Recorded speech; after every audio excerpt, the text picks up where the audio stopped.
Movies. We watch movies.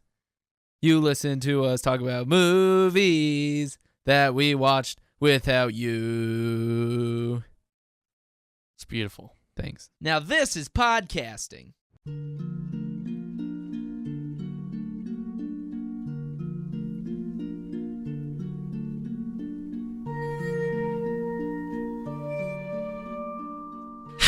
What's up, everybody, and welcome to another episode of Super FilmsCast 64, the Oscar edition. Wow, Trey, I'm feeling that post-Oscar hangover. Oh, I tell ya. I must have had me about 13 cream puffs last night, so I'm feeling it today. All those cream puffs, all those cupcakes. Yeah, Trey just had to poop a lot of them out. I did poop a lot of those cupcakes out, a lot of those mimosas out. It just streamed out. Trey's poo was so bad he felt the need to apologize to us for it. Yeah, I did. We, on our Sunday show, the show I produce, they're talking about road rage and stuff, and I got an angry caller about, I don't want to hear about road rage on Sunday morning. And I bet we're getting a lot of angry callers about poop right now, Spencer.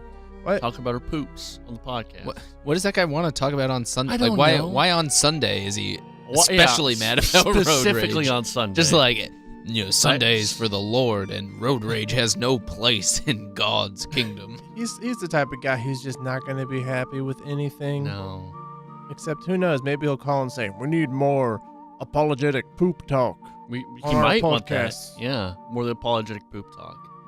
Speaking of poop, this is Super FilmsCast 64. Yeah, This is the show where I already said we talk about movies. You already know that. We talk You're about listening? films, too. We do. We got Spencer here. We got Adam. Hey. They're just chilling like villains on penicillin, and we're going to talk about the Oscars.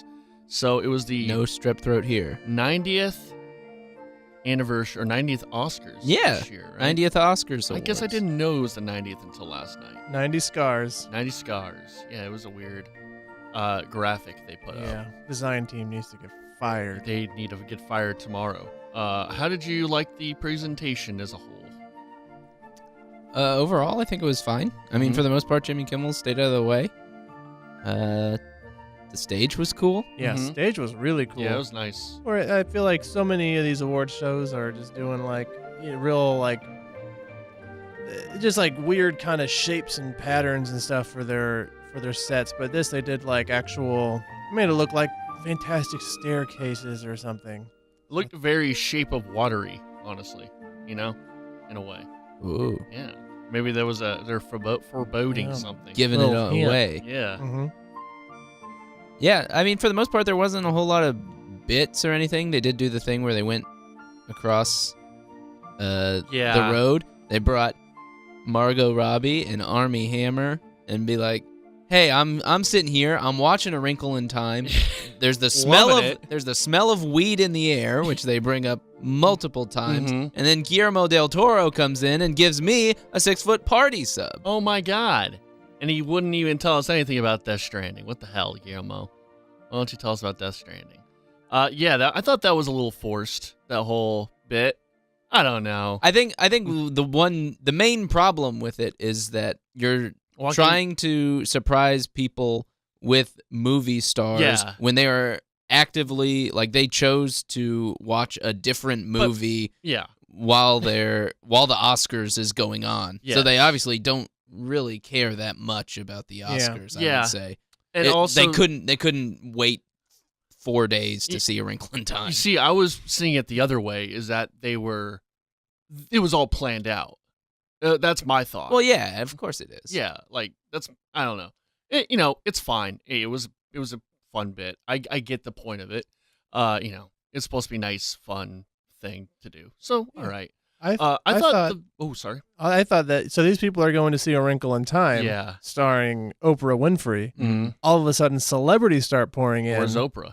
And this is like a special advanced screening. Yeah. So they're like, oh, this is already special. Mm-hmm. Oh my gosh, Oprah's coming. Mm-hmm. Oprah didn't show up. It's just Armie Hammer with a hot dog gun. cannon. Which, if you've seen Call Me by Your Name, you've seen his hot dog plenty. You don't any more hot dog. You don't see his hot dog Trey, at all. I don't think You haven't seen Call Me by Your Yeah. Name. You think you just see Armie Hammer's dick. I don't know. They actively CGI'd out his balls. Yeah, they did actually, and they do that. Yeah. That would be really weird if they saw his dick and CGI'd out his balls. Just a You gotta loose get the shaft. You know what? I wouldn't put it past the MPAA to. We need the balls removed. Dick is fine. Dick Get balls is cool. out. It's like all of the breast is fine, but no nipples. No, exactly. all of the Just like dick is that. fine, no nuts. You know, like we don't really think about the dick that much. Maybe there are certain things about the dick you can't show. Is it Here's just- the question: yeah. I would say the nutsack is safer than the shaft. You know what? I though. would too, because Step Brothers you saw the nut sack, but you didn't see Yeah. the actual shaft. Because a nutsack can look like other things. You know, it's Yeah. just a kind of a Coin purse. It's just a little.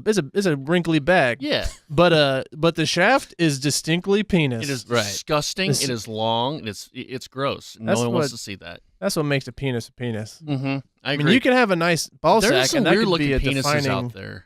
What's by the the way. weirdest looking penis that you've I ever watched seen? I this can tell you what movie. the best looking penis I've ever seen is. Okay. I won't say it on air. All right. The worst looking penis. Brad Mazer. Worst looking penis is mine. Oh. Oh. Oh, Oh. okay. Oh. Well, Anyway, Anyways, I thought the funniest bit was the jet ski. I thought it was a pretty fun bit. Yeah. It kind of played through the whole show. Everyone's like, "Well, I need to get that jet ski." I thought it was all right. I thought it was fun. I liked it. There was a similar bit that Oh, there was. Conan did during. I mean, people do it all the time Sure. for like to keep things Mhm. from going over. But one time, I think Conan was hosting the Emmys, Mhm. and they had, I don't remember who exactly it was, but it was a old Hollywood celebrity, and they had him in this bubble, and they said, "Oh, we only have 3 hours worth of air in this thing, so every time you keep talking, once the music starts playing, just know that you're about to kill Burt Reynolds or whoever it was." that's pretty good. It was a good bit. And it made for easy jokes for otherwise probably not very funny people. Mhm. So, you know, like Yeah. I'm trying to win my jet ski, Yeah. and it's like, that'll Yeah. get a laugh. Yeah. So you know, it's a good buffer for all the people who just want to feel like they're funny. And I don't remember there was the one guy who was like, "I have to come up with something to say because I could not see myself Roger on a Deakins jet said ski." that. Was that yeah. Roger It was Deakins? Roger Yeah, Deakins, yeah. Which he seemed like that's like his 14th nom first Yeah. win, right? So Yes. he seemed like the sweetest Oh, guy. yeah, he did. Yeah. Well, He's- do you guys want to get into the actual awards? Yeah, let's do that. Yeah. Well, for today's show, we're going to talk a little bit about the Academy Awards. We'll have our way too early predictions for the 2019 Oscars, Mm-hmm. and then talk a little bit of news and kind of the stuff that we've been watching. So I'm going to kind of build up from the bottom here. Starting from A the lot of bottom. these will be pretty rapid fire. Now, we had our competition where we picked our movies, and they were weighted. So Best Picture was worth more. It's like popular vote and Then- electoral college kind Yeah. of thing.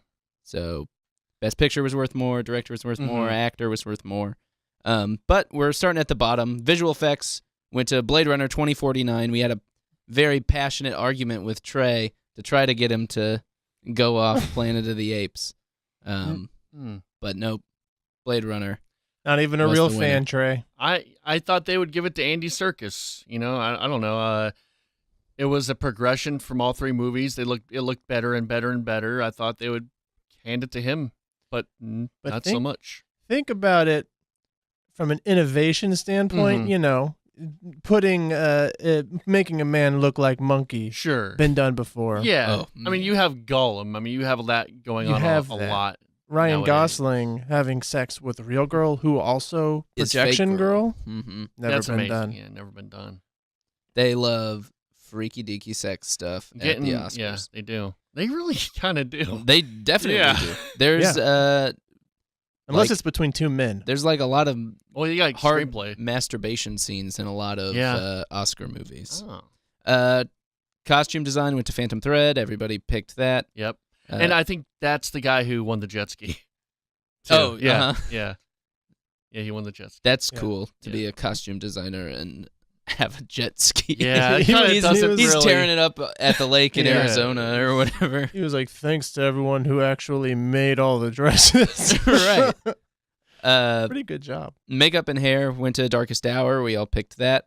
Oh, also another wrinkle that we added in is we had to beat a random selection of movies. So we will reveal all these final scores. I love the memes from Darkest Hour. It was Just Friends with Ryan Reynolds. Yeah, Ryan Reynolds, where he has the fat suit on. Oh. Yeah. And I thought about doing like a one for Fat Bastard. Yeah. Fat Bastard. But he's in a. But the fat suit's really good. Oh, it's really good like a fat because suit. I mean, you look at those movies and what they have is it looks like almost the chin, the double chin, and the chin are kind of there's like a big crease. Mm-hmm. But it looked pretty natural. Yeah. Yeah, like it didn't look like it was just a freaking like mass and then the chin's there. You know, that's where he kept all of his cigars. I know. Mm-hmm. It was like a little hiding place. That's where George Lucas keeps his children souls in his little right. thing. Of course, after he destroyed their childhood. Yes, exactly. Feeds his neck rolls. He's like, oh yes, feed Come me more. into me. Come on the show, George. Darkest Hour, Gary Oldman and Winston Churchill do not look anything alike. Original song was Remember Me from Coco.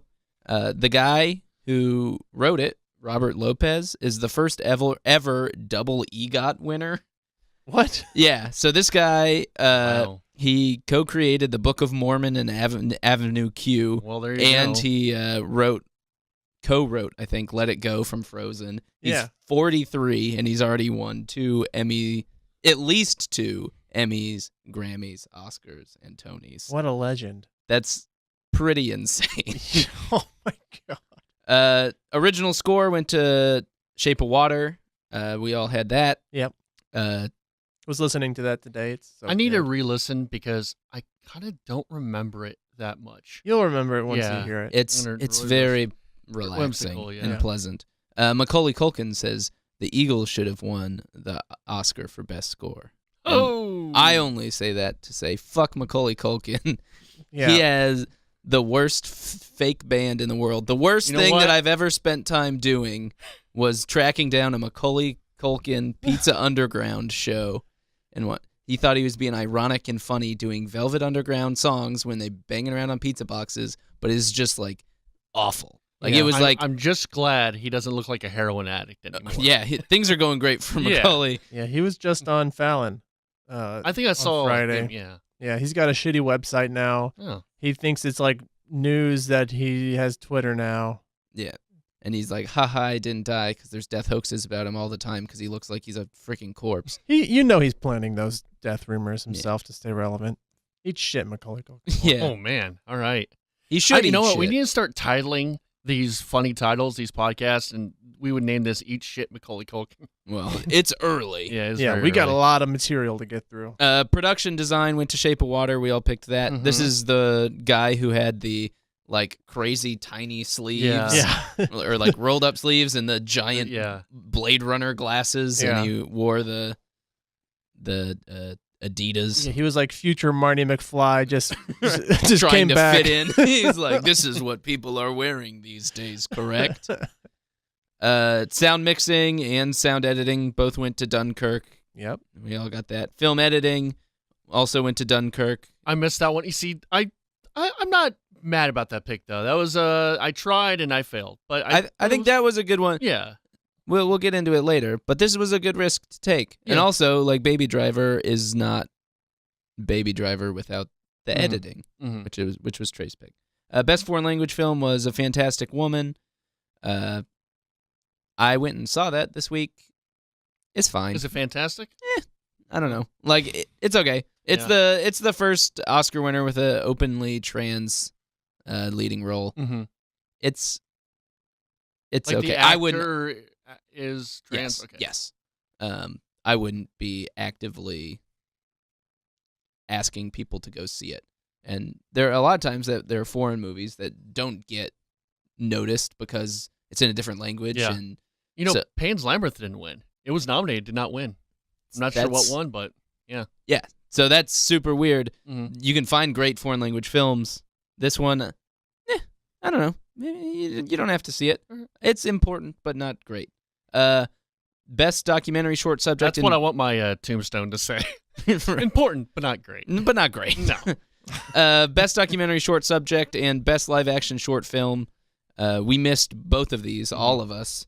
And the randomizer picked both of them. Yeah, creepy. So if you're going for short subject stuff, go with the randomizer. Just have a randomizer pick it. Yeah. It'll always be correct. Yeah. Because this proves it. The Silent Child won Best Live Action Short Film, and that was the lady that came up and did the sign language. That was cool. Made me want to see that. Yeah. So that looked interesting. And then Heaven is a Traffic Jam on the 405 was the best documentary, and best documentary short subject, and I don't know anything about that. I always like these little films, sort of like Wind River, where it kind of touches on a subject that you don't really think about. Yeah. So that's pretty cool. Yeah, definitely. And a lot of all the short subject stuff generally has like a cause. Yeah.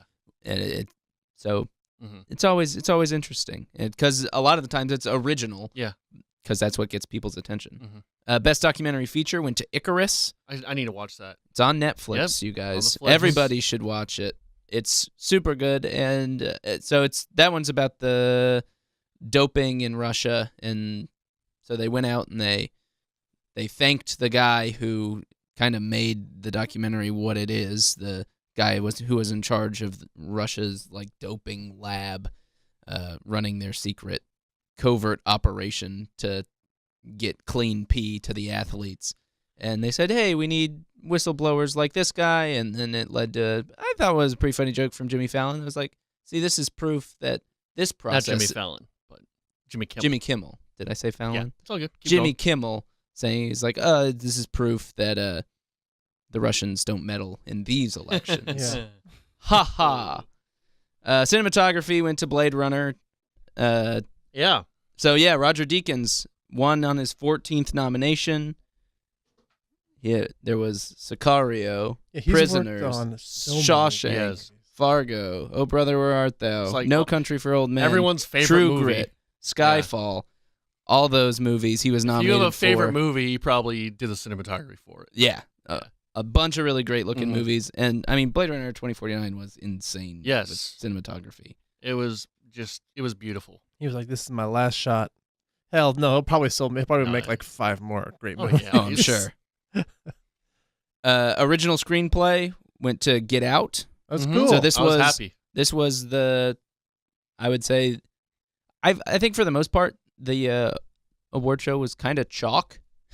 Like, yeah, I'd say there wasn't a whole lot of surprises, and I don't know if that is because I watched more movies this year than I generally do. I read up on things saying it was pretty much like it was pretty predictable. Yeah. And it's not like Get Out was a super crazy reach in this category, but it is super cool that it won. The first Jordan Peele, the first black screenwriter to win. I was surprised by that. Original screenplay. I didn't realize that. Yeah, he's also the first Mad TV cast member to win an Oscar. First of many, I'm sure.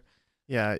Well, you know that the Stewart movie is going to come out, and it's going to be a huge hit. The Miss Swan, which is going to be totally fine in today's culture. He went up there and he said that he started and stopped writing Get Out 20 times before finally finishing.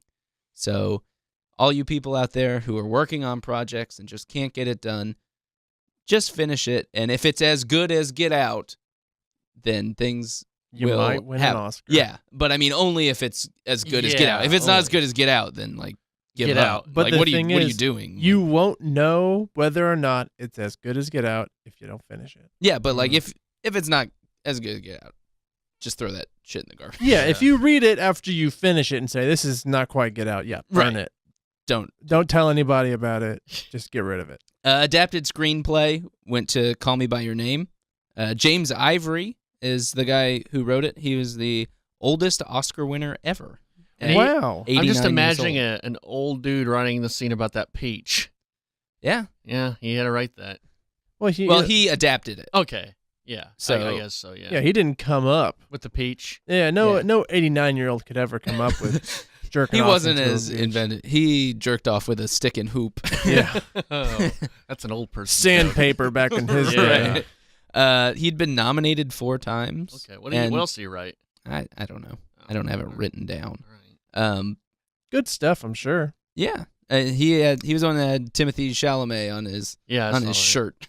Yeah, that was cool. He's that was actually really cool. writing the new Batman film about kind of Batman and Superman, or Batman and Robin and their relationship. Call Me by Bruce Wayne. Hey. Yes. But then that would out him. Yeah, it's a Batman joke. Yeah, but like it doesn't make sense in the context of like that's a terrible. But it's a play on words. Let's just keep going. Animated short. It would out him in the other way, as being Bruce Wayne. Yeah. Animated short. Dear Basketball. Yeah. Kobe Bryant's retirement passion project. Yeah. Afterwards, he said it was better than winning an NBA championship. And Wow. Kobe Bryant, you are a liar. Yeah, well, once you win, like, what was it, 5 of them? Yeah. Right. It's just dull. Right. Oh, he only has He's one over Oscar. it. Yeah, he worked his entire. He was like, when you play sports, it's all about kind of like putting yourself aside and doing all this. But when you write, it's just putting yourself into it. And it's truly yourself. Just such a jerk off. Yeah, I watched the short. It's on Vimeo, I think. Mm. It's fine. Like It's fine. I liked. You think it? I liked just some of the because other it ones. was Kobe Bryant. I think Kobe Bryant's name has a lot to do with it. Also, a lot of the people who get into the movie business are from California and Hollywood already. They live in L.A. for the most part. They're and Lakers Kobe fans. Bryant was a Laker. Yeah. So, You're like, ooh. right, exactly. It's like, yeah. One more for the Lakers. Right. Like they need anymore. Yeah, so they'll hang a little Oscar statuette from the Staples Center. Yeah, in the rafters. Right. Yeah. Let them know. And- Kobe, 8, 24, and an Jeez. Oscar. Now, if any of you listeners out there, Kobe is 6'6". If you can confirm from our research, he is the tallest Oscar winner of all time. Just beating out Is Tim he? Robbins, who was 6'5" apparently.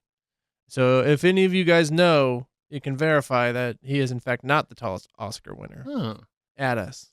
Huh. They should have had Kobe stand next to Jodie Foster, who Yeah. made Jennifer Lawrence look like 7 feet tall. Yeah, I mean J-Law is pretty tall. She's Right. like 5'9" or something. And then in heels. Yeah. No. But Jodie Foster came out in flats on crutches Yeah. and looked like a little tiny baby. Oh, I liked Jodie. her joke that Meryl Streep I Tanya'd her or something. Right, Yeah, yeah. that's Yeah. funny. That was She suffered. So first, she's been suffering from lockjaw for like her whole life. Oh wow, I think And- that's just her voice. Okay. all Oh, right. maybe it is. Maybe I'm I sure. was She's got the misunderstanding. Princess Leia voice, or the Yeah. what's her name? Carrie Fisher. Carrie Fisher voice. Don't worry, Trey. I'll always be there. You vaguely get around the I area do. of a name. And You're my someone rock. Someone will help us out. You're my rock. Schmary Stitcher. Adam's there. He's always there for me to remember things.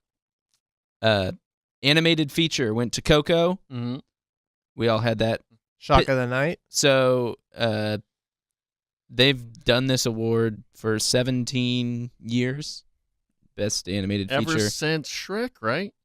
Shrek I wanna was say Shrek Shrek was the first Yeah. to win, I believe. Pixar's won 9 of the 17 Wow.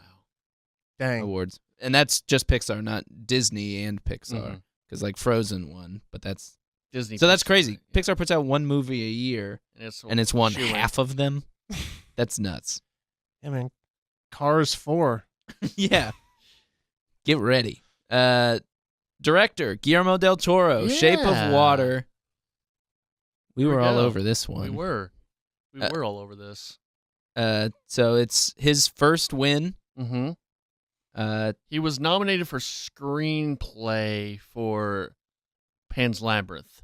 That was his only other I guess foreign film as well for Pan's Labyrinth. Mm. I believe that's his only. He wasn't nominated for Devil's Backbone, which I have.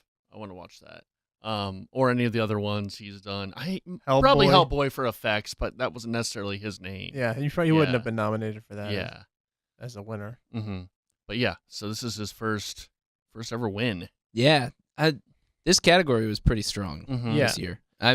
I feel bad for Christopher Nolan because he kind of keeps getting like I'm not gonna say that Dunkirk like I mean, like should have won. I don't know, but it's like a technically very, very good. Yeah. Yeah, it's like, so what, like if it come out last year, that's a shoo-in for director, I feel.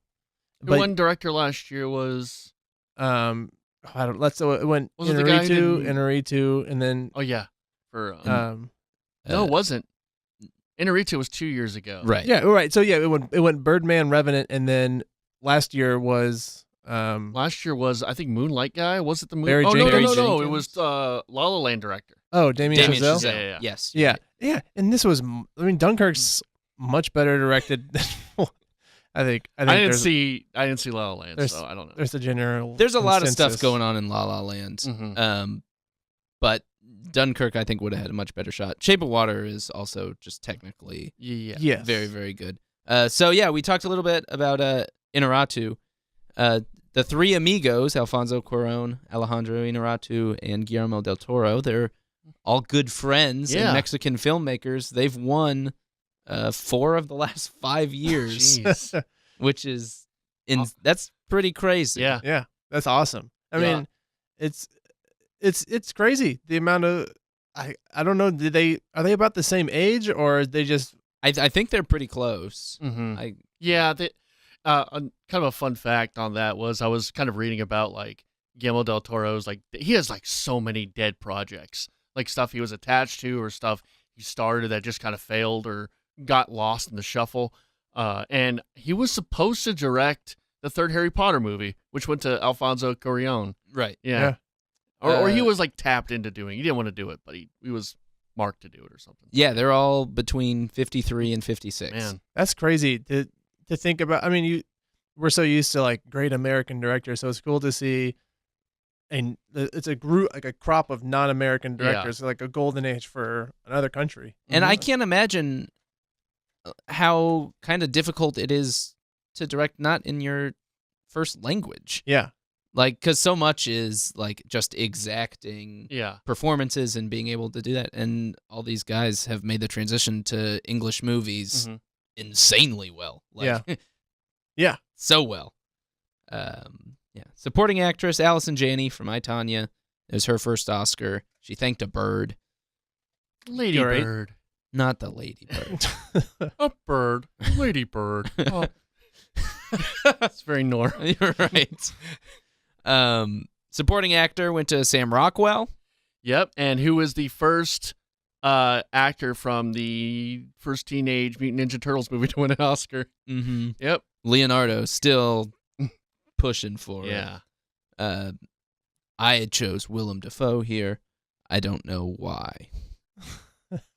Because I think your reasoning was he made the Florida Project. Yeah, it was something like that. I don't know. It's all good, man. We're all trying to find where they're gonna zig, right? But that's the thing is like and again, it could be just because I haven't watched as many movies as I have in past. This year, I watched more movies than I would normally. But yeah, it felt, and also following the award shows previously more closely.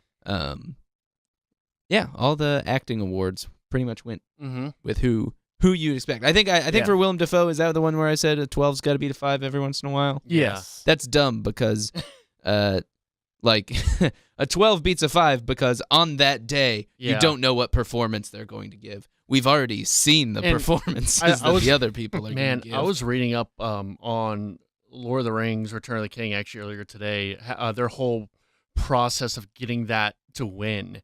And it's like a political campaign. Oh, for sure. Yeah, how they do this. It's crazy. Yeah, they have strong pushes. Lead actress went to Frances McDormand. Yeah. Great speech. That's pretty cool. She's so like, man, I would not want to cross her. Frances McDormand. She's great. Yeah. The Independent Spirit Awards. Yeah, I watched that. John Mulaney had a joke that was like, a fun way to commit suicide? Cut in front of Frances McDormand in line and say, "Hey, lady, relax." Yeah, I feel like Allison Janney and Frances McDormand would both be like the coolest ants in the world. Oh yeah, just like super cool. We'll cuss around you even though you're a kid. Yeah. Love both of them. She's married to Joel Cohen. Yeah. She's married to one of the Cohen brothers. It's impossible to know because they don't each have their own independent Wikipedia page. I can never separate them. So that's her second win. She won for Fargo. Oh, gee. As well. At the end, she said 2 words: inclusion rider. And then she walked off. Yeah. Do y'all know what an inclusion rider is? I'm aware, but go ahead. Oh, no, I feel like I just took the thing. No. It's all yours. So it's this initiative that's been going on now where they're encouraging actors, bigger name actors, to kind of demand these inclusion riders, which is, if I'm in this movie, I want the cast of the movie to be representative of what society is, which is like 50% female, 40% minority. So I want that to look authentic to society, as well as the staff of the movie to be about the same representation, 50% female, 40% minority. So there's this big push to kind of make that a thing. And apparently Frances McDormand had only heard of it more recently, but she's like really getting behind it and trying to make that kind of a big push in the industry. Mm-hmm. Yeah, it's funny because 3 Billboards has so many white people on it. I mean, I'm all for that if it makes sense, but if you're going to do a period piece in like Scandinavia, is it going to be multicultural? I guess the wording is of the culture. Yes. So okay, yeah, okay, that makes a lot of sense then. Yeah, I'm behind that. Yeah, 100%. Yeah. I mean, there are obviously instances where it's like you're gonna have, or it's a movie about in Africa. Do you need? But if it's going to be from the culture, right, that makes a lot. Or sense. You're gonna have like a movie that is just very much like female centric. Yeah. You're gonna have your girls trips or something where most of the time it's going to be just women. Yeah, and that's fine. Yeah, but just more. And I'm all definitely about the crew side. I think that's the bigger thing. That's the big thing. Yes. Even when Tiffany Haddish and Maya Rudolph came out and presented their awards, they were like, "Oh, we're out here, and you're saying, oh, maybe this is too black. Don't worry, there's plenty of white people out in the back carrying clipboards on headsets and stuff like that." Because there's a reason why there's a lot of white directors, and it's because people who start off working on movies who are able to get it, who have the connections generally, it's who friends. go to. It's not necessarily it's not necessarily a we don't want these kind of people. It's I have a lot. All right, that's gonna. A lot of my friends are white. I got a bunch of Hispanic friends, but a majority of my friends, I would say right now, are white. And it's just, I'm not opposed to any other people, but that's just how it is. People kind of who are alike get together. And I think the whole thing is you need to get out of your comfort zone and start really kind of finding different people, making, your experiences more broad because the world's a big place and you need to have a lot of different perspectives. Otherwise, we're all going to be kind of stuck in our own bubbles. So, yeah, I think that's the whole message of all of this is to get out of your comfort zone, get, different voices, different people. Don't just hire your buddies, Frances McDormand. So, Spencer, you're off the podcast. We're getting someone else. Oh, great. Yeah. Another Trey calling me a racist joke. No. That wasn't a racist joke. Wait, what kind of joke was that? No, I was like, no, never mind. That was calling all of us racists for only having white people on this pod. No, I was saying we need to get someone else on here. We're getting Justin Montemayor on here now. Yes, and I am the newbie. Yeah, the newbie. So okay, I'm first. Yeah, to go. First. It's I was not doing a racist joke. It's LIFO, last in, first out. Accounting principles. Yeah. Frances McDormand's Oscar was stolen at the party after. Really? Yeah, and some freaking weirdo-looking, broken nose, weird face man was like posting pictures with it, like I have taken the Academy Award. Yeah, and then some party photographer who was there for Wolfgang Puck to be like, hey, look, there's celebrities with our food. Saw it and stopped him. Frances McDormand was allegedly crying outside. She was spotted and stuff like that. But after they found the guy that got it and had it brought back, she said, no, let him go. Well, I misread that. I just read the headline for that. I thought Wolfgang Puck's photographer was the one who stole it. No. No, you're right. You're definitely right. I was like, dang, Wolfgang Puck's photographer, like, burning bridges. You got a good gig there working for Wolfgang. Oh, Wolfie. That's what we call him, Wolfie. Ooh. Yeah. Gary Oldman won lead actor. Yep. Darkest Hour. His first Oscar. That's his performance. I think that's interesting. I haven't seen Darkest Hour, and I'm sure his performance is like really good. Yes. But other than that, I feel like it was almost a pretty, from top to bottom, not like a super deep year for like really good acting performances. I'd say for male Billboards. actor, for male. I didn't even say 3 Billboards was good. I mean, for lead actor. So I mean, I thought Daniel Day was great. Yeah. I would imagine that Oldman was great. Timothy was great. But then like after that, like Denzel Washington, Right. That was a weird one. Roman J. Israel. Yeah. Daniel Kaluuya. I thought Daniel Kaluuya was great, but it's like I don't think this is an Oscar performance. Yeah. So lead actor is kind of like not a very good category, just because a lot of it has to be such like a male dominated thing. So you get a lot of the biographical man from history where you have the King's Speech kind of Right, it stuff, gets Lincoln boring. kind of stuff. Yeah. Darkest Hour. You get your Daniel Plain views here and there though. Right. But yeah. Yeah, and you think about like some of the best picture nominees. It's like Shape of Water. Okay, so obviously Amphibian Man is not going to get the leading Doug Jones actor. should get a nod. It's just not going to happen. I know it's not. And then like Dunkirk, a lot of really good acting performances, but it's not any of those people are going to get a leading actor nom. Yeah. Whereas like the big standout like leading performances this year were all from women, which is great. Like the best performances this year were all female performances. I would totally agree with that. And that So there are a lot of years where I kind of look at the best actors and it's like I don't even remember this, but like this year it's like, oh yeah, these are all really good. And I think it's a lot of times because it's kind of different stories. Mhm. They kind of feel fresh and new Yeah. rather than The Darkest Hour, which it's a different movie than Lincoln, but is it? Yeah. it's kind it's of a the historical figure. He's kind of oh man, he's a lot more flatulent than I thought. Right. And then same. Oh, you see the cracks. Oh, and you see the tough cracks. times that they went through. All that. Best Picture went to Shape of Water. Mm-hmm. So that is the second fantasy movie. The second fantasy movie, yes. And then first sci-fi? No, I wouldn't call it a sci-fi. I'm not going to give it that. It's I wouldn't. marginally sci-fi, but I'd call it a fantasy. I would call it fantasy. We still haven't gotten our true sci-fi movie to get Best Picture. It still is the first like category movie since like 2004. Well, Yeah. Lord of the Rings, yeah. Since Lord of the Rings. Yeah. Return of the King, And that was what Guillermo talked about in Mhm. his speech, talking about how, hey, don't be afraid of Yeah. genre movies. Genre movie, yeah. Like, Dark Knight just got totally snubbed, and I mean, Arrival probably got snubbed. I don't know. Actually, it didn't. Last year was, I mean, not last year. No, that was good. Arrival But, was last year. yeah, I mean, yeah. it would have been. But I mean, like Moonlight and La La Land were pretty good choices besides Arrival. Yeah. I mean, I think now that I've seen Arrival's amazing. I would have Mhm. picked Arrival Yeah. over Moonlight. I was really happy that Moonlight won Mhm. last year. I mean, it's probably an important movie to win, but Yeah. No, yeah, I'm for Yeah. sure. Yeah, so let's kind of talk about that a little bit, because a lot Okay. of people are mad about, I mean, I what are think they mad about? they're mad about Shape of Water winning. They think that Shape of Water is a movie that will be forgotten Really? very, very quickly, whereas Get Out is something Yeah. that would better withstand the test of time,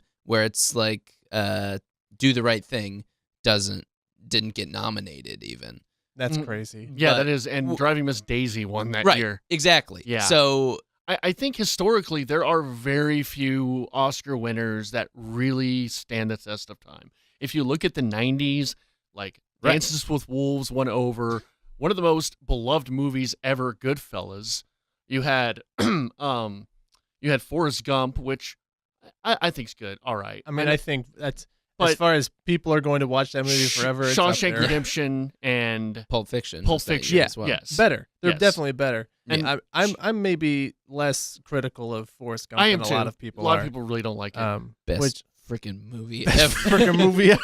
I That's enjoy the it. best joke in movies of the last year. It was Forrest Gump, man. It's the best freaking movie. What's that from? Big Sick. Oh yeah, okay. Ray Romano.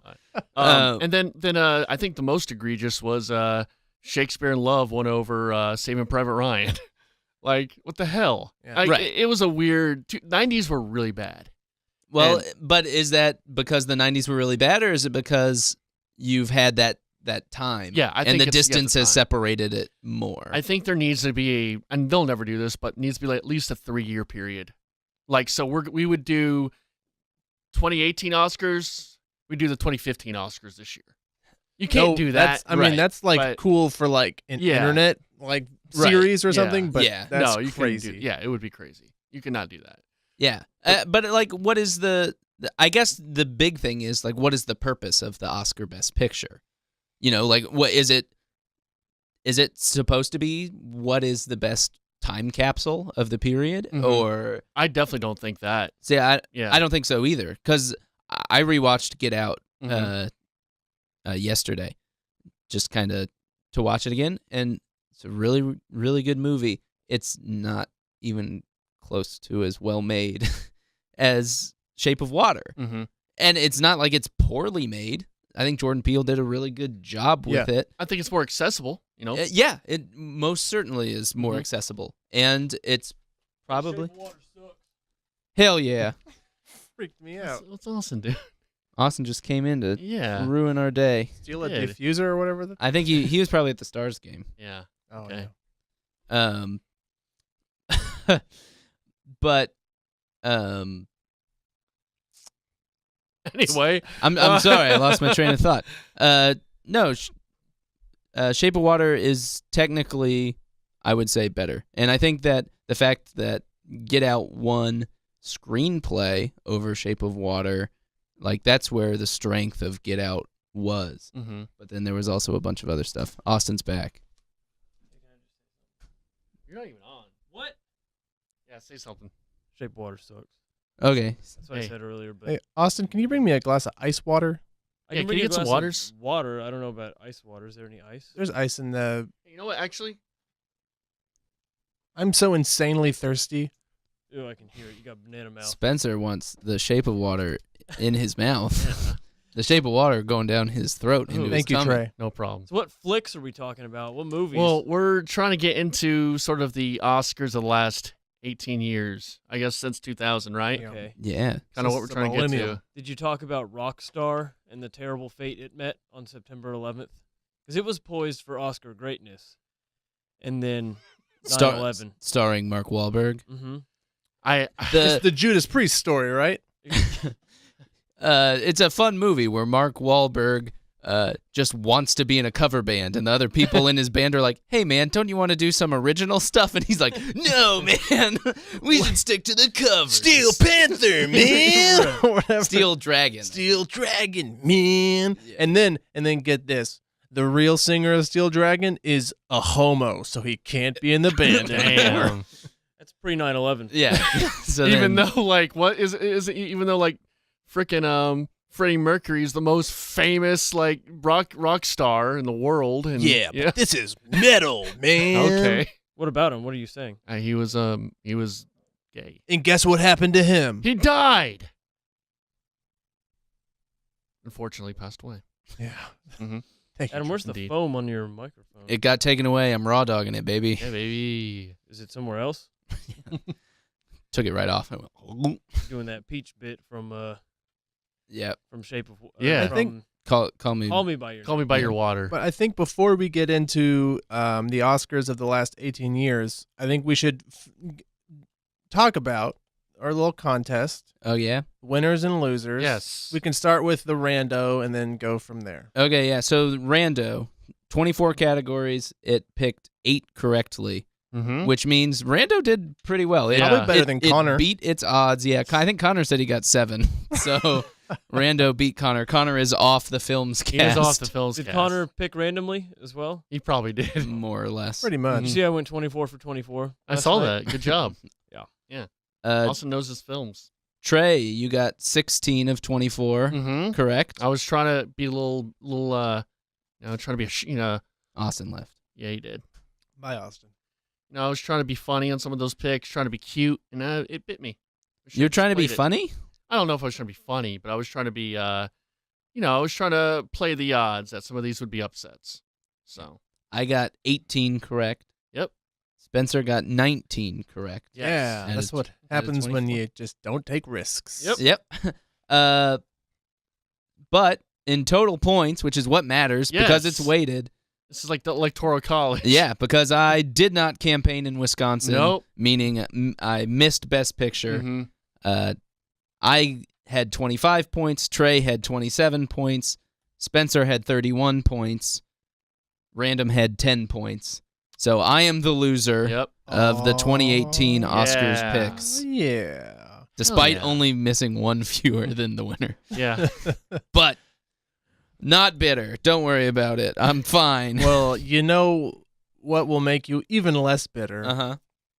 When you live tweet Isle of Dogs. Oh, God damn it. Yes. Yes. Coming out. Yes. Coming out in just a few weeks. Oh, so that's find gonna be yourself a cool Tuesday at 4:00 showing or something. Great. Okay. As to not disturb a crowd. All right. I will be Oh live my tweeting God, yes. Isle of Dogs, the Wes Anderson movie. Oh, God. Oh. I knew it was coming. I Why'd knew, I pick Willem Dafoe? I'm an idiot.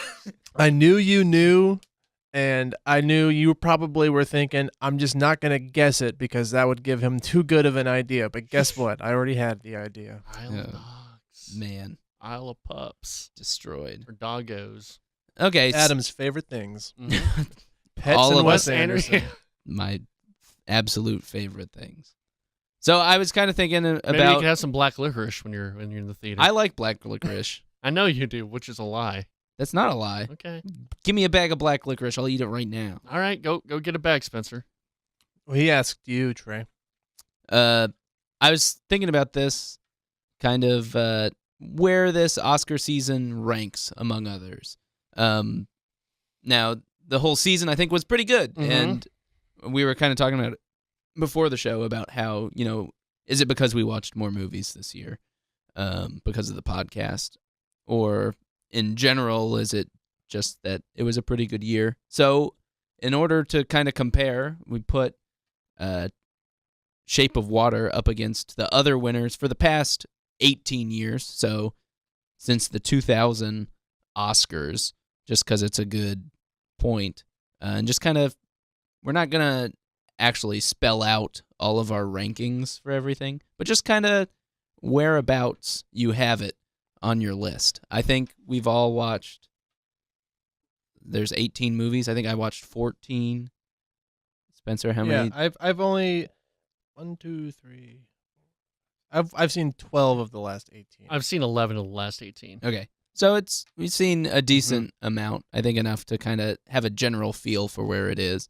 Spencer, where did you have Shape of Water end up? Yeah, this is interesting to think about because I think about how I feel about it right now, Mhm. and I wonder, is this a recency bias? Because it's a movie that I really loved from last year. It was, it was probably my second favorite movie last year. I think that's where I'd put it. And I look at the list of the last 18 winners, and it's in like the top 3 for me. When I look Really? at the winners of Best Picture, which Wow. is, I think about the movies. I'm not necessarily going to say it is better than all of these other movies, but as far as Maybe. movies that I'd want to watch again, Yeah. movies that I liked, it's like No Country for Old Men, Birdman, and this are probably the ones that I like the most. Okay. I'm a little biased because I Lord of the Rings is my jam. Right. So I this is why I put above Shape of Water. I put No Country for Old Men, Lord of the Rings, Return of the King, Birdman, and I think Departed and Shape of Water could go each different ways. I think they could kind of, you could argue each one is the next Okay. one. So it's like top tier. Yeah, it's top. See, I Uh, have it at 8 Okay. exactly. Mhm. So that's basically the middle. So it's Yeah. in the top half of kind of the middle ish. It's my top tier is No Country, Lord of the Rings, Birdman, and then it's top middle. It's top second tier for me. It's top of the second tier. Spencer, have you seen 12 Years a Slave? I have, and I mean I love them. I thought it was. I don't know if I'd fantastic. rewatch it, but it's a great movie. Yeah, Yeah. like I can. Obviously, I appreciate that movie. I think it's Yeah. it's so good. But it's just not as it's not. I don't hold it as closely as I do. Sure. It's not something that you'd necessarily be like, hey, you want to watch 12 Years a Slave? Yeah. That's a watch it once movie. Appreciate it then. But I just think about going back and finding more things that I love about the movie. I'm gonna do that with Shape of Water. Yeah, I'm 1,000 times before 12 Years a Slave. get that Blu-ray. It's just like I watched Requiem for a Dream. No, obviously not Requiem for a Dream is not like a fantastic movie, but I'm not gonna watch it again. I think I might have watched that multiple times. You're a mess. I might have done like audio masochist. commentary or something, but I don't know. I think I have seen that multiple You just times. watched it for that final scene. Be honest. I always think of Jerry Jones as the guy who says ass to ass. Something Jerry would be involved in. What did you guys put for your did you guys rank them at all, or because I kind of ranked them, and I didn't rank all of them, and I don't know when I looked at all the movies that won, it's crazy to think about. Like my favorite movies of all time of the last 18 years, the best Oscar winners, like none of them are in my favorite movies. It's weird that two of them are in my top 10, and I don't even mean it to be in my top 10. It just is. Mm-hmm. It's not like I'm looking at these are Oscar movies, they need to be in my right. Just No Country and Lord of the Rings are just, I don't know, they meant a lot to me, I guess. And I mean, Birdman's in my top 50 or something, I'd say. And I mean, The Departed, it's not the best Scorsese movie at all, but it's all right. Yeah, it's good. It's fun. Slumdog's good. I put Crash as my bottom. I don't like that movie at all. I haven't seen Crash. I saw another movie named Yeah, Crash, I know there's another movie named Crash. People have sex after getting in car crashes. Yeah, that was sounds the one like that a better I watched. premise. Oh, that's like there's a Chuck Palahniuk book that's a lot like that. It might be based on it or something. I don't know. Did you put have you seen Crash? Yeah. So I'm not as critical of Crash as some people are. Some people say it's terrible, and they might be right. I mean, I watched it when I was like 16 or 17 years old. Yeah, same here. And I'm like a huge fanboy for converging storylines. So I'm like, oh yeah, this is awesome when I watched it. See, I am too, but I don't know. I mean, I liked Lost. That was all converging storylines, but for some reason, I just felt it was too ham-fisted with the whole message. I think it winning over Brokeback Mountain is insane. Yeah, that is insane. Like Brokeback Mountain is so fantastic. Yeah. So that's I think that's one of the many turning or like big kind of watershed moments of the Academy, people getting pissed off at the Academy. That and The Dark Knight. When I'm not even just saying The Dark Knight, I've been reading articles about how The Dark Knight changed it. Yeah, but I mean the difference there's a huge difference between those. Whereas like they don't pick Dark Knight and people are mad because they're not picking it because it's a comic book movie. Whereas this is a little more. They're not picking it because it's a homosexual movie. Yeah, I didn't mean to compare that. But yeah, you're right. Yeah. It is very different. But no, yeah, you're right. It's just there's just more fuel to the fire of people becoming more and more angry at the Academy for just picking things that they don't understand or that they're afraid of or things like that. Anyway. So now, I think we will move on. It's already time to start thinking about next year's Oscars. I'm ready, man. I'm ready for 2019. Screw 2018. No, well, I guess it's in the past. It's in the past. Let the past die. That's Screw what it. The Last Jedi told me. Exactly. And Snoke said that. I live the Last Jedi way. So we decided we got our order. I'm gonna pick first. Trey's gonna pick second. Or no, Spencer's gonna pick second. Yes. Trey's gonna pick third and fourth, and it'll wrap around kind of like that. We'll do 5 picks each because it's kind of hard. A lot of movies either aren't finished, like you don't know necessarily what is going to come out this year, and so that's part of the fun. Yeah. Like Tarantino's Manson movie. I think it's coming out next year. You said next year, right? I think it's in the air whether or not they can make it for a December release. Right. But, so it'll either be December, January, or the next December, January, probably. I heard 2019 it's coming out. I think that's probably the safe bet, but I think it's still. But even Spielberg's new movie, they said they don't know when it's going to be done. Yeah, the kidnapping of Edgardo Morata. Yeah. So there's a lot of things. So we'll pick 5 each. The way this works is we're just seeing whoever has the most total nominations by the time Oscar nominations come out. Yeah. In whenever December. So it's a long We're doing time. 5 December, each, right? January, 5 each. Okay. And then the loser has to do, I think, maybe we decide a podcast on your own. Yep. So we need to do something that's more of a sure thing for that, I think. Because this is up in the air. just an hour. I would rather be more confident about my picks doing something like that. I think it's fun. Yeah. And I think the podcast can be as long as you want. Yeah. Well, but it has to be an hour. Yeah. You don't have to go do one of our legendary 3-hour podcasts. Yeah. You know, what we're so famous for. But you know, it should be punishment. You should know movies well enough. Yes. So Yeah, but do people want to hear me for an hour? well, you know, they'll hear the other co-hosts as well. Oh yeah, well Yeah, you got to voices. do the voices of the other co-hosts. Well, I'm Spencer here, and I kind of talk in a fluctuating way sometimes. That is how you sound. It's amazing, Trey. So you should just do this anyway. You should just do this. You're so anyway. good. Well, he's nailing it It's right now. me, Adam. Oh, what? I kind of have a vocal fry sometimes. That's not My at first all. pick is Bad. Boy Erased. Damn it, because I was gonna do a good conversion therapy. Or you told us we'd do a little blurb, and I was gonna write this is Mike Pence's biopic or something. Well, you didn't even let me do Oh, mine. sorry, shit. I apologize. Mark, we can delete that. No, it's fine. Mike Pence is renting out a theater for elementary school kids to watch this gay conversion Yeah. therapy. Yeah, I had movie. a bunch of Mike There you Pence go. jokes Yeah. lined up for that I was one. like, oh, I gotta Here you pick go. this Let's go around everybody with their Mike Pence All right. jokes. Yeah, so I had a real life beautiful boy. Timothy tries. Wait, no. Oh, That's beautiful boy. Sorry, boy erased. Sorry, they're like the same thing. Russell Crowe plays Mike Pence hero Marshall Connolly, a Baptist pastor who forces his son Gerard, played by Lucas Hedges, to undergo That's gay the conversion kid therapy. from Lady Bird, right? Yes, Is he it? was. Okay. He was the gay Manchester Yeah. by the gay this. boyfriend. Yeah. Innocent man. Yeah. Yeah. Yeah, gay son of a pastor forced to Did you participate ever in gay conversion therapy. Did you ever see Saving Silverman? Yes, You know that actor from Saving Silverman? Jack Black. Not Jack Black, the other guy.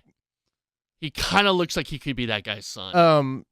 He's in like He's got a weird kind of scrunched up face. yeah. He looks like he could be Is his it son. Steve Zahn? Steve Zahn. Yeah, yeah. he looks like Steve Zahn's son or something. Yeah, he could be. You could be Yeah. Steve Zahn. Steve Zahn, super underrated. Yeah. Yeah, he's good. He's a so really great good in actor. everything that he's in. Anyway, on to the Yeah, next next pick. And he's been in a lot of kind of stuff recently. All right. Anyways, yeah, my pick. I'm doing First Man. Ah, fuck. First Man is Damien Chazelle. Where Ryan Gosling, the first man I'd go gay for, plays Neil Armstrong. Mm, I was gonna do they already did this movie in Tropic Thunder. mm. The prequel to Apollo 13 is what I had. Widows. Widows. Yeah. Mm-hmm. Mm-hmm. I didn't write out a lot of these jokes. That's my joke. Okay, Widows is a Steve McQueen movie. Yeah, the Steve McQueen, and it's where a group of robbers are like killed, like a group of master thieves Yeah. are killed, and then their wives take over and are out for revenge. So it's like the new Ghostbusters, but it'll probably be a lot better than that joke. And then I'm gonna do Backseat. Ah, very good. Yes, that is. Oh yeah, that's with what's his name? He's gonna be what's his name? Oh my God, Christian Bale. Mm-hmm. And he's gonna get all fat to play old crazy old Dick Cheney. Yes. And the joke is the joke is that he gets all fat to play Dick Cheney. It'll be funny. And then you know who's gonna be in that too is the guy Sam Rockwell? Sam Rockwell's gonna play Bush, which I Yeah. think is pretty good casting. Mhm. No, the cast looks really Yeah. good. Yes. Tyler Perry's going to be in it. And when Tyler Perry is not Medea, He's great. he's so good. Yeah. I like him a lot. Man, because Sam Rockwell does kind of look like Bush. Steve Carell is going to be Rumsfeld, right? Steve Oh, Carell, that's yeah. amazing. Okay. Spencer. I don't have really many jokes. I didn't really write these out. I was too busy on my phone. Sorry. I'm going to take Mary, Queen of Scots. Okay. Saoirse Ronan will get her 4th Oscar nom by the time she's 24. By the time I was 24, I had 4 rounds of hemorrhoids. Great. I'm going to do If Beale Street Could Talk. Yeah. Okay, I had that. Barry Jenkins, he wrote it at the same time that he wrote Moonlight. It's about an engaged couple. A man falsely accused of rape is set up by racist police. His wife and his lawyer race against the clock to free the man before her baby is born. A movie that checks all the Oscar boxes. Yeah. Pretty much. It's based on a James Baldwin novel. Yes. James Baldwin's super interesting figure, though. That's not a joke, James Baldwin. It's my turn now. Nope, it's me. You got a long time to wait. Yeah. And then I will also take. I'm going to do Black Klansman, a Spike Lee story about a black police officer infiltrating the KKK, a movie about breaking down barriers. Black people can be in the Klan too. Or not Black Panther. Right, yes. I like it. I'm going to do Beautiful Boy. It's real life Beautiful Boy. Timothy Chalamet tries gaunt on for size. He probably still looks beautiful as he battles with a meth addiction. Father played by Steve Carell. I'm going to take Isle of Dogs just to piss off little Adam over here. What? Isle of Dogs. Because it's the 2 things Adam hates. And I have another one, right? I'm going to pick Sorry to Bother You. Sorry to bother you with that pick. What is that one about? Do you have that written down? I don't have it written down. Okay. Well, I can look it up. Okay. Yeah, look it up real quick. Uh, I did do research. I just in an didn't- alternate present-day version of Oakland, black telemarketer Cassius Green discovers a magical key to professional success, which propels him into a macabre universe. Okay. It stars Lakeith Stanfield, Armie Hammer, Tessa Thompson, Stephen Yeun. Okay. So, yeah, it's. I actually saw that. That was one. That was a Sundance movie. Okay. That apparently did very well Mhm. there. Going back to Isle of Dogs, did not mean to. I have a movie for people who will spend a long time explaining the difference. Pick, right? What? Are you saying a joke? No. Yes, I'm saying okay. a He's joke taking about my the joke. phrase. Well, sorry to write my interrupt joke you. Yes. Isle of Dogs is a movie for people who will spend a long time explaining the difference between a pupper and a woofer. So, you know who's going to love that movie? Nate. Schüchner. Okay. Spencer. This is my 4th pick, correct? Correct. I am going to pick. I'll go with Mary Poppins Returns. Ooh. If you don't know, Mary Poppins is a movie about some badass nanny who just does magic. It's me, Mary Poppins. It's starring Emily Blunt as Mary Poppins, and it's got Meryl Streep, so I'm guaranteed at least 1 nomination. Yes, Meryl Streep. The spoonful of sugar makes the Academy Awards fill in somewhere. I'm going to work on it. I like it. I'm going to take Bohemian Rhapsody. Oh, I totally forgot about that. Philadelphia, but with less whiny disease talk and more badass solos. Yeah. That's Remy Malek as Oh, no, you're doing it. I am as Freddie Mercury. Mm-hmm. Looks just like him. As Have Queen. I done mine yet? Yeah. I didn't even do mine. Well, you did yours. I do mine. Okay. Adam does 2. I'll Oh. do mine again. Okay. You'll do your last one. All right. And then I will take. I'll go ahead and take Incredibles 2. That'll get a win. I'll take my one. The movie where the 3rd most popular question Googled is, how old is Violet? Congrats, creeps! That's true facts. Oh Wow. God. Now she's older. I'm going to go ahead and go with. I think Black Panther will get some I had that on my nominations. list. I had that on my list. If you guys haven't heard, Black Panther is the story of Wakanda, Mm-hmm. and the King of Wakanda, played by Chadwick Boseman. His name is it like T'Challa. the last King of Scotland? T'Challa Alexis. Yeah. And it's pretty great. You should see it if you haven't. All right. If you've never heard of Black Panther. I'm going to pick Ad Astra. That is the highbrow science fiction movie that will be nominated but not won because the Academy Award hates sci-fi. What's it about? It is Brad Pitt, and he is trying to find his father, I believe. And he's some outer space adventure to find his dad. Cool. Space movies have been done very well at the Oscars. They get nominated all the time, but they never get the big one. Oh, and Tommy Lee Jones. Tommy P. Bones was in Tommy there. P. Bones and Donald Sutherland. Jamie freaking Kennedy is in it. Oh, I talked about this. Jamie Kennedy was doing some shows at the Hyenas or something. And he was either on The Ticket or he was on The Fan or something. Ooh. And he was like, he came on as like, I'm in a movie called Ad Astra that comes out in like a year and a half. Yeah. So yeah, go see that. Yeah, go see some space movies. So maybe as a tiebreaker, who do you guys think will be the host of the 2019 Oscars? I'm looking it up right now. I don't know if it's out. I'll say they're bringing Steve Martin back. That'd be awesome. Okay. To do it. It's someone that's still safe because he's done it before, and everybody likes it when he hosts. I'm gonna do Tiffany Haddish. Oh yeah. You know what? I found likelihood predictions. Okay. You want to know who's? I mean, I assume number one is like Seth Meyers. No. Yeah, let's see if you can guess. James Corden. No. I mean, I could keep 1 to naming 5 is hosts. Key and Peele. That's a bad 1 to 5. Yeah, likelihood 1 to 5. So that means if I bet $5 on it being both Key and Peele, I get $1. Well, just together, Key and Peele together. Right, but 1 point. Those are very bad odds. Yeah, because if it's just Keegan-Michael Key, you're out.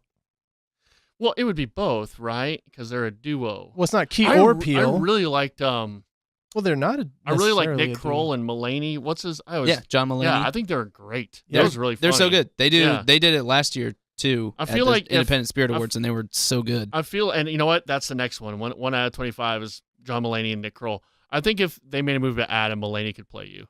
I think you got that. I would love that. Yeah, I can see that. So Trey, who are you picking? You know what? I'm going to go with EW.com and pick Key and Peele. I think they're going to go with the kids this year. It'll probably be frickin' Jimmy Fallon.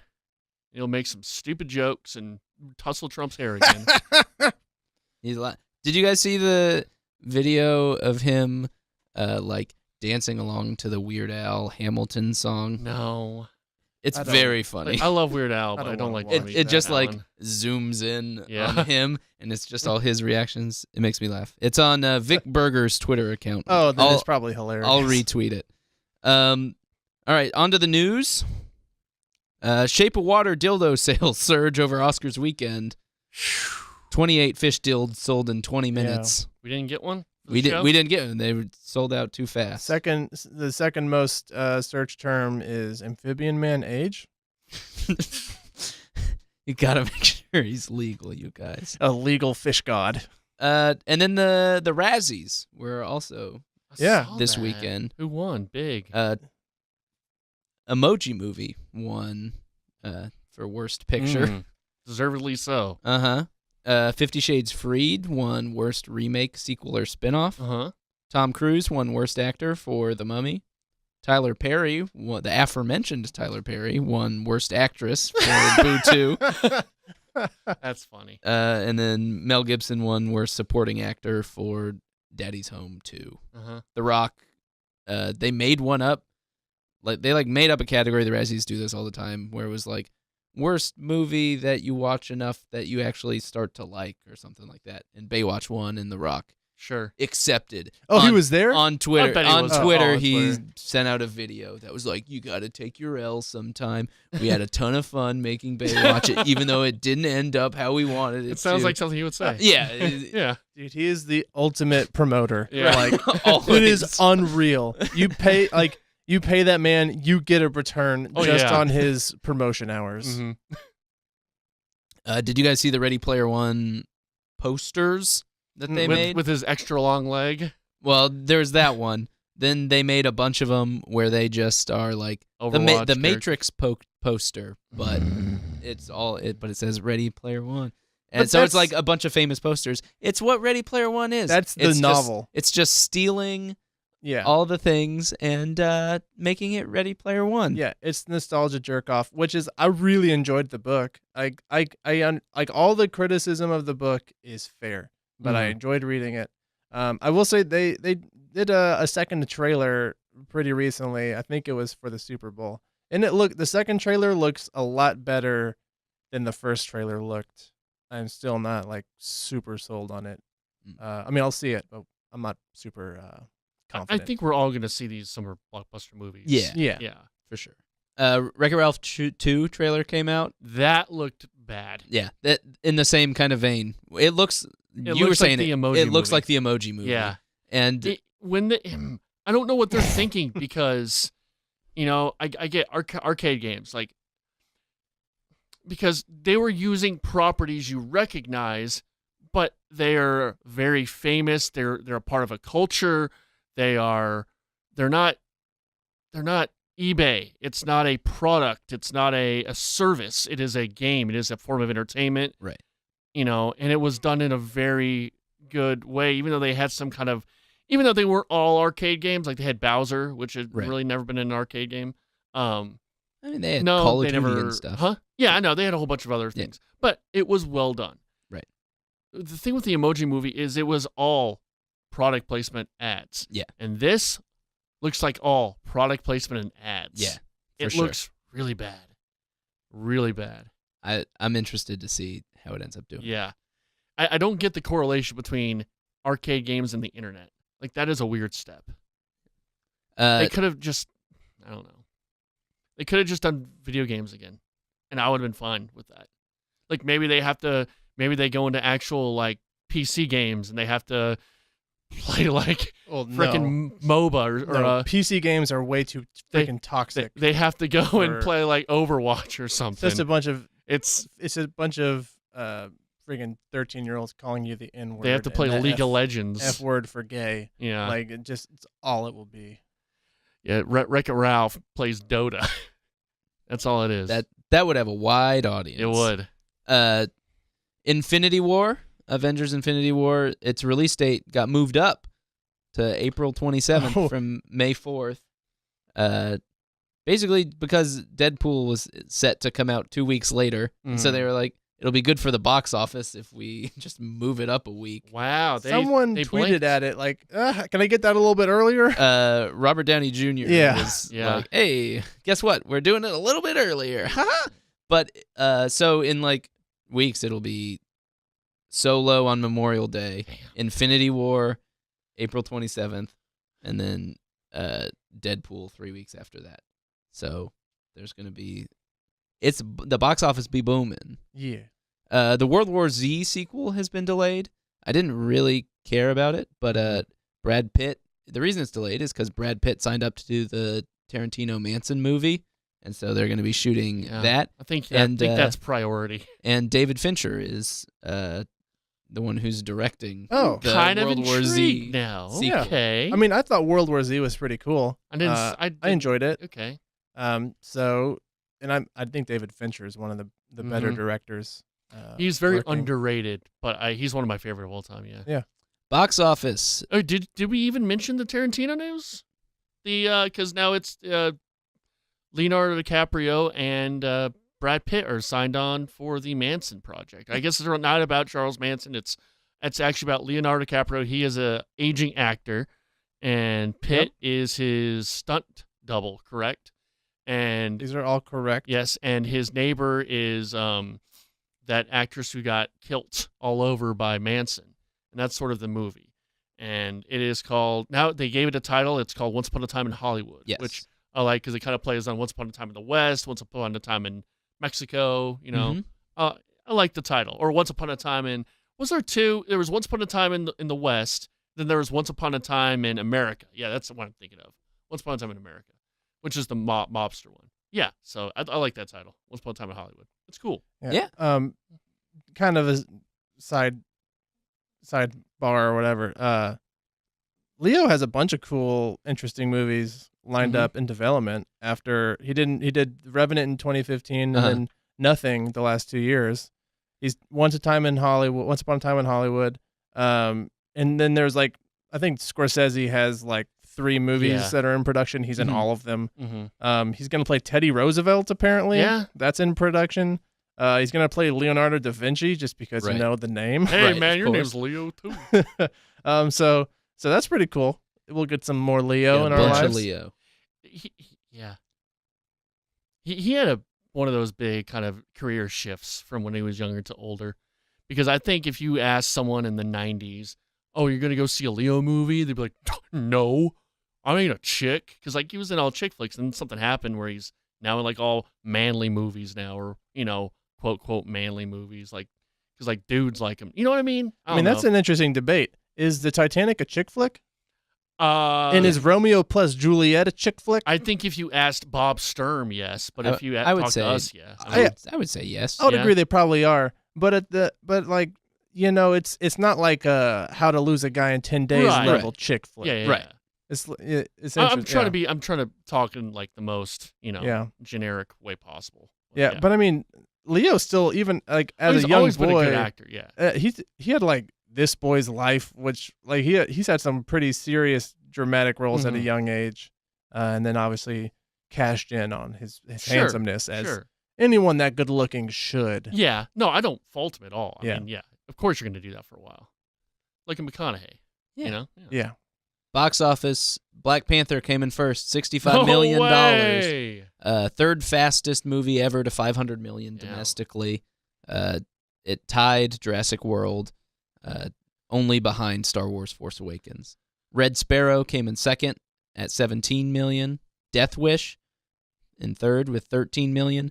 Death Wish has a 15% Rotten Tomatoes score from critics and an 85% from the audience, which is the widest split I think I've ever seen. That's up there for sure. It's hard to be more than 70%. Yeah, that's crazy. And then Game Night came in fourth at $10.7 million. My win streak continues because I had Red Sparrow second. You two both had Game Night in second. Way off. This week, A Wrinkle in Time is coming out. Well, those guys got to see it again because they got interrupted. Right. Yeah. Meg Murray and her little brother Charles Wallace have been without their scientist father, Mr. Murray, for 5 years, ever since he discovered a new planet and used the concept known as a tesseract to travel Dr. there. Murray. Right. So there's Oprah, Reese Witherspoon, Chris Pine, Mindy Kaling.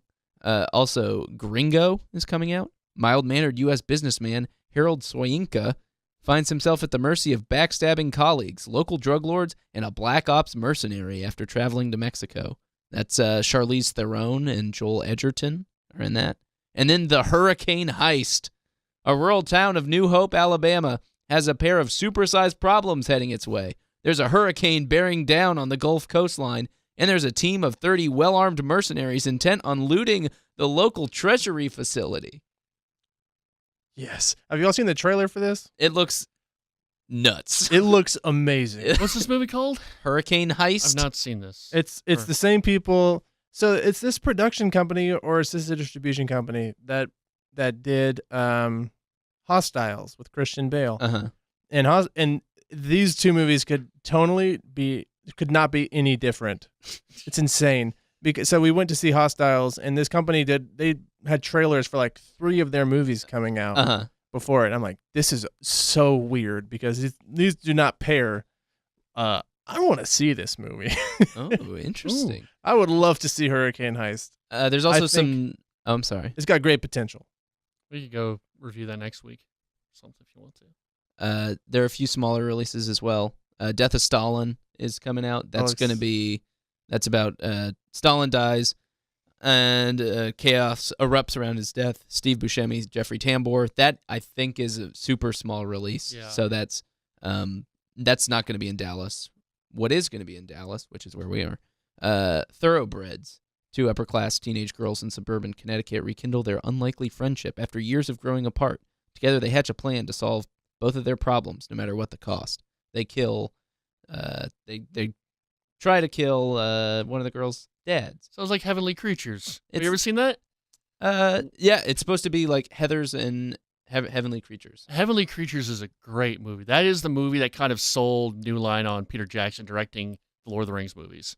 Yeah, so it's really good. It's this is the one with the trailer that's like, this girl feels nothing. This girl feels everything. Yeah. It looks pretty interesting. And it also has Anton Yelchin, the Star Trek guy who died. Oh, yeah. R.I.P. I think this is his last movie. That was Screwed. That's a terrible way to die, too. Don't buy a Jeep. Yeah, don't do that. So I'm going first. I'm going to say A Wrinkle in Time ends the Black Panther's reign. I'm going to second that. I'm assuming I can. You know what? Second. I'm going to say Black Panther and then Wrinkle in Time. Okay. I'm sticking with Black Panther. Well, all you have to pick is Black Panther because you're the only one. Okay, Black Panther then. No, then just Black Panther. And then, so Spencer, I'm taking Black Panther second, and I assume you are as well. I am as well. Okay. After that, I'm going to take. Let's do another week of Death Wish.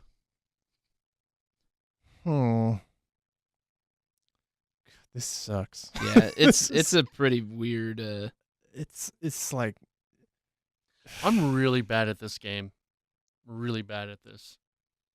Yeah, I think Death Wish holds more than Red Sparrow does, because at least it has that audience score. Okay. Yeah, that's true. I'll take Gringo. You said The Strangers Pray at Night was not a wide release, right? Strangers Pray at Night is. That's not one that I talked about really. Screw it. I'll take Strangers Pray at Night. Okay. So right now, I'm at 6. Spencer's at 2. Trey's at 1. Right. Just beat Trey. Gotta beat Spencer. Cool. So we're gonna talk about what we've been watching. Yeah. Go ahead, Trey. You want to go first since you've seen 10 movies or 11 movies? No, I didn't watch that many. Just talk about all of them. Yeah. I watched 21 Jump Street, 22 Jump Street, 12 Years a Slave, King of Comedy, Horror Bosses, Cheap Thrills, Clueless, Lincoln, Megamind, Heathers. What did you just briefly? What did you think of the movies that we had recommended you watch? So 21 Jump Street is great. I'd watched the end of it. The beginning is very, very good as well. I think that as a comedy is like pretty much as good as anything that's come out recently. King of Comedy is very good. It's weird having watched it so close to Taxi Driver. It's like the same movie, and it's super interesting, but it's like it's not as good as Taxi Driver. Yeah. But it's very good, and it's just the fact that it's the same director and the same actor doing basically the same bit. Yeah. Like I enjoyed it. And I think it's more fun, and also kind of the ambiguous ending. You know, it has the same ambiguous ending. Is it all a dream? Did he die? All that. And then Cheap Thrills is one that Spencer suggested a few weeks ago. That's a kind of a fun movie. Like I don't know, like I think I caveated that. It's like, right. For a Netflix movie, that's like great. It's like enjoyable for what it is. It's like an hour and 20 minutes. Yeah. And it's like, that's enjoyable. Just a guy who needs money, and then Dave Koechner comes along and is like, "Hey, I'll give you money if you punch that guy." Yeah, it's like just it seems like the type of movie where it's just a couple of guys who like they have the thought of, oh, what will people do for money? Oh, let's make a movie where they destroy each other. Cool. I watched. Oh, were you gonna? Oh, I mean, 12 Years a Slave. I watched, and I think that is very, very much like Schindler's List is kind of how I viewed it. Very similar. And like I kind of thought that I was like, I don't know, 12 Years a Slave is. I kind of feel like I've seen a slavery movie before. I kind of know what it's going to be, but the story is like way better than it really should be. Mm-hmm. And then Brad Pitt's character, I'm kind of like, this guy's well, and it weird. was his production company Right. and all that. Too. Exactly. It's like, oh, okay, Brad Pitt. There was a really interesting quote in, I think it was in Donald Glover. Did you see the big Donald Glover piece? In the New Yorker, I think? Yeah, I didn't read it yet. But. Yeah, at one point he talks about how 12 Years a Slave, if it was written for a black audience, even though it was, by a black director or whatever, and it's still in white America. But if it was written for a black audience, the main bad guy would have been Benedict Cumberbatch because he knew it was wrong and he still went along with it. Sure. As opposed to Michael Fassbender, who just thought less of everyone. And so I thought that was pretty interesting. I think this is a movie that should be shown in school. Yeah, I don't think it's like that.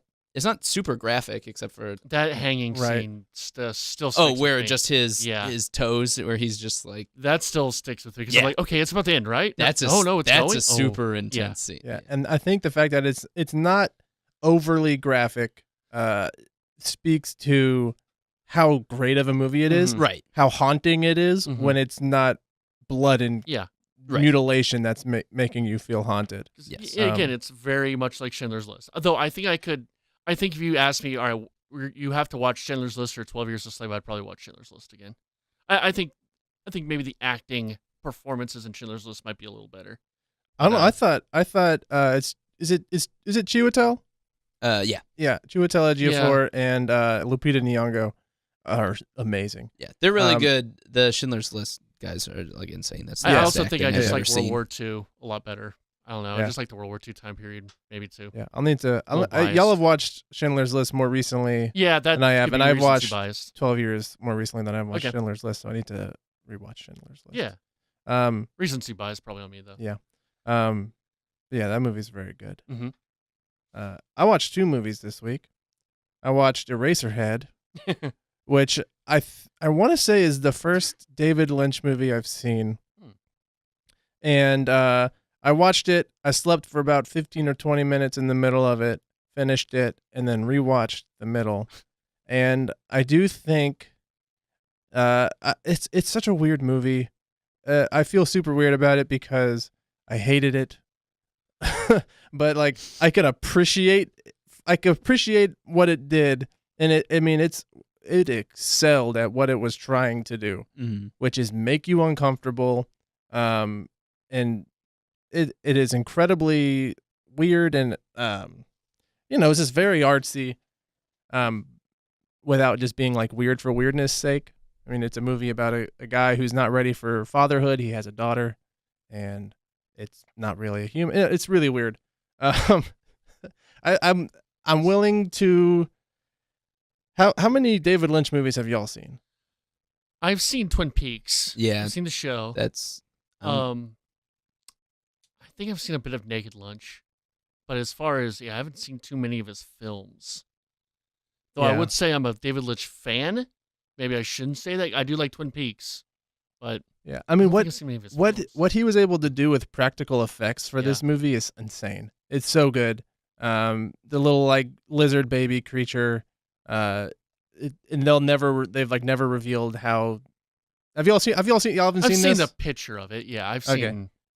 It's weird, man. Yeah, it's really weird. There is droning, super ominous music. Yeah. Throughout the entire movie, and it's so off-putting. It's insane. But I also watched Game Night, which is like a polar opposite of this movie. And I would really recommend. I really liked Game Night. It looked fun. It's a fun movie. Yeah. Seeing the trailer, I was like not interested in it. I think they picked some of like the worst jokes for the trailer. But it's great. It's really funny. It's gotten really good like reviews critically and audience-wise. Yeah, and that's what was enough to get Lexi and I to go see it. So that's gonna be. I'm gonna recommend y'all go see that this week if you can. I was planning on it. Yeah, so it's really funny. Really good cast. Everyone plays their parts really well. Okay. And then Lexi and I, not a movie, but we started watching Atlanta this week. We watched about 4 episodes. Oh, you didn't watch the first season? I had not watched it yet, but I'm super into it. Okay. It's great. It's a lot of fun. I need to watch that show. All right, so I've seen 4 movies. I'm at 49 right now. You're at like 50 something. 50, I've given up. 56, I've given up catching up. Well, no, it's no, ebbs and flows, I just man. got Yeah. to because I'm putting a lot of other things off to try. So I just, for my own health, I have to. So I saw Darkest Hour. It was good. It made me want to watch a Winston Churchill documentary. I think more than anything. Good performance. Though I couldn't understand a lot of the things people were saying. And I did watch 22 Jump Street. I saw you watch that. And man, it's really funny. 22 is not as good as 21. No, I think it's the element of surprise too. Right. How good 21 and is. like kind of figuring out what it is. Yeah. A lot of the like sequel jokes that they do in 22 Jump Street are very good. Yes. Mhm. Like there's a lot of like self-obvious like That whole first scene, it's the exact same thing as last time. right. Yeah. Yeah. And then that was a really funny movie. And then the end where they show all of the future sequels. Yeah, that's really Where good they- too. Yeah, That's that was a cool bit. Yeah. And they cast Seth Rogen as Jonah Hill at one point, and then it's great. What contract dispute? Then I watched The Naked Gun, which it is so weird to see O.J. Simpson in just a comedy role. Yeah. It's O.J. Simpson, and oh my God, he's so funny. He's gonna be a big movie star one day. Yeah, he's not gonna kill two people. He was a handsome man. He was a handsome man. He was great, and then Charming. And then if I wasn't shocked enough by that, they have a Weird Al Yankovic throwaway line, and Weird Al's there. Yeah. I'm like, oh my God! Yeah. So it was funny. It reminded me very much of The Jerk or Steve Martin humor, but very toned down Steve Martin a little bit. Like I don't know if I'm on the right track there, but a lot of maybe more like kind of more punny humor and Yeah. For sure. Yeah, like that kind of stuff and kind of wordplay is used a lot, different, and I thought it was funny, a lot of gags. It was funny. It was really funny for, I like these kinds of comedies that are more, they're not necessarily, these older movies are not necessarily relying on situations. Like, I think Trading Places relied too much on that time period and sort of the politics going on during the 80s, whereas, like The Jerk and this are just kind of zany comedies. They kind of rely on things that are kind of universally funny. Yes. If that makes sense. And then, speaking of movies where you can barely understand anyone, I saw Under the Skin, which this might be a movie where I like the feel of it much more than I like maybe the overall meaning of it. It is a really good, well done science fiction movie. It stars Scarlett Johansson, and she is supposed to be an alien, and she's driving around, I want to say London or England, somewhere. No, it's in Scotland. She's driving around Scotland trying to pick up men, and she's trying to pick them up and kind of hunting them in a way. That's all I'll say. It is like the last 20 minutes of 2001 Space Odyssey. It is very Kubrick. Mm-hmm. A lot of Kubrick kind of shots. It is very metaphorical and a lot of just imagery. It doesn't really tell you. There's a lot of imagery in it. It is really cool. And the kind of the gist of the movie is about beauty, about inner beauty, about what we perceive as beautiful, which I'm fine with. But The Amy Schumer movie? No. This is Under the Skin, Scarlett Johansson. I know you're making a joke, but that's fine. But just I think the feeling of this movie I liked a lot more than maybe the actual message of the movie. That makes sense. I like the message, but like if it was just okay, this is a movie about this, I'd be like okay, but just how it's presented was really cool and up my alley. And I kind of want to recommend that movie for you guys. It's a really good science fiction movie.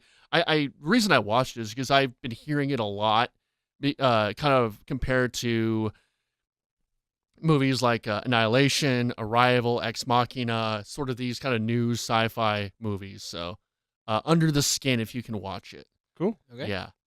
It is really good. All right. Spencer, I think I'm going to recommend Good Time for you. Yeah. So I think it's made the move to Amazon. Yeah, I think you've already recommended that. I maybe have. And I need to see that, so we'll just double down on. I need to watch that, and I didn't watch either of the movies y'all recommended. I have like 4 I need to watch. Yeah. Trey, I'm going to recommend The Martian for you. Okay, cool. When you look at my, actually, I'll tell you guys that later. Never mind. Yeah, that is Super FilmsCast 64 for this week. Thank you so much for listening. Oh my God, we're late. We gotta go. Please like, comment, subscribe. Please leave us a 5-star review. We'll send you something if you do that. Please do that. Thank you for listening. You can find me at Creative Ends. Adam, you can find you at the Fullerton on Twitter. Yeah, that's right. And Spencer, where can we find you? At Coach Chucky? At Coach Chucky. All right. Thanks for listening. Bye.